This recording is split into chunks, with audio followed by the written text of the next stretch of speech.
Hello বন্ধুরা, তোমরা সবাই কেমন আছো? আশা করছি সকলেই ভীষণ ভালো আছো।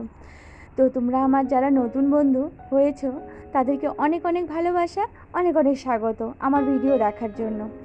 আজ সকাল থেকে আবার আমি আমার ব্লগ ভিডিওটা বানানো শুরু করে দিলাম। সকালটায় দেখতে পাচ্ছ সোনা বাবা যেহেতু ওই তালমুড়ি খাবে না, তার জন্য আমি সোনা বাবাকে ম্যাগি করে দিলাম, আর সঙ্গে ভাস্তিও আছে যেহেতু ভাস্তিকে দিয়ে দিলাম। তো বন্ধুরা, তোমরা সবাই কেমন আছো? আশা করছি সকলেই ভীষণ ভালো আছো।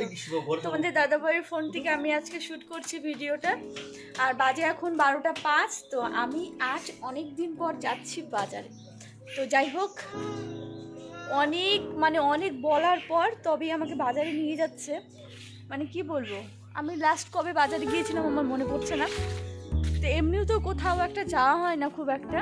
তো চলো, আজকে অনেক মানিয়ে ঠানিয়ে রাজি করিয়ে তো আমি রেডি হয়ে গেছি, এই কুর্তিটাই পরলাম। চলো বাজারে গিয়ে, বাজার বলতে সবজি বাজার যেহেতু আমাদের করার নেই, তো এই সামনেই শুধু মাংস টানা আছে, তো সেখানেই যাব। তো কি করছি, কি কি নিচ্ছি সবটাই দেখাবো। তো বন্ধুরা দেখতে পাচ্ছ আমরা তিনজন বেরিয়ে পড়েছি অনেক রিকোয়েস্ট করার পর। তারপর তোমাদের দাদাভাইয়ের সঙ্গে আসলাম। তবে কি বলো তো, আমাদের বাড়ি থেকে 5 মিনিটের রাস্তা। এটা হেঁটে আসলেও হয়, গাড়িতে আসলেও হয়। আর আমরা যে ভোলামোড় চলে আসলাম, এখানে বাড়ি থেকে আমাদের এই 10-15 মিনিটের মতো লাগে এখানে আসতে। আর এখানে আসার কারণ একটাই, সবজি আমাদের তো বললাম আমি তোমার সব ঘরেই আছে, শুধু শসা আর ক্যাপসিকামটা নেওয়ার ছিল তো ওইখান থেকে। তো ভাবছিলি আজকে তোমার যে ফ্রাইড রাইস বানাবো, তো তার জন্য স্যালাডের জন্য শসাটা আমার লাগবে, আর টমেটো এগুলো সব ঘরেই আছে। যেহেতু ফ্রাইড রাইস বানাবো তো আমার ঘিটা নেই আর সাদা তেলটা নেওয়ার বাকি আছে, তো এটাকে নিয়ে নিলাম। এবার চলো, আমরা এখন বাড়ির পথে আবার রওনা দিয়ে দিয়েছি। তো দেখতে পাচ্ছ এটা হচ্ছে বলে গোড়ার বাড়ি, আর সামনে আগিয়ে গেলে মমতাপাড়া। তো চলো, আমাদের বাড়ির রাস্তায় আমরা রওনা দিয়ে দিয়েছি। আর এবার চলো, যেতে যেতে তোমাদের সঙ্গে কথা হচ্ছে। আর এই দেখো আয়নার এখানে আমাকে দেখতে পাচ্ছ।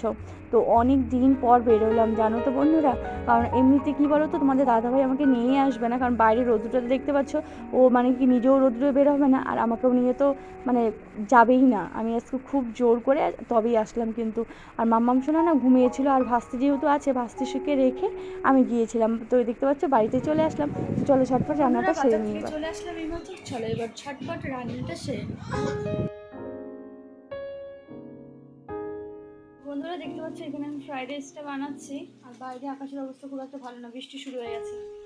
আর চিকেন কষা হয়ে গেছে,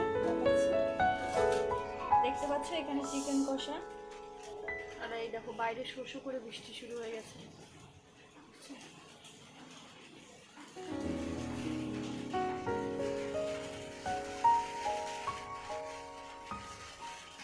এটা হলেই হয়ে যায়।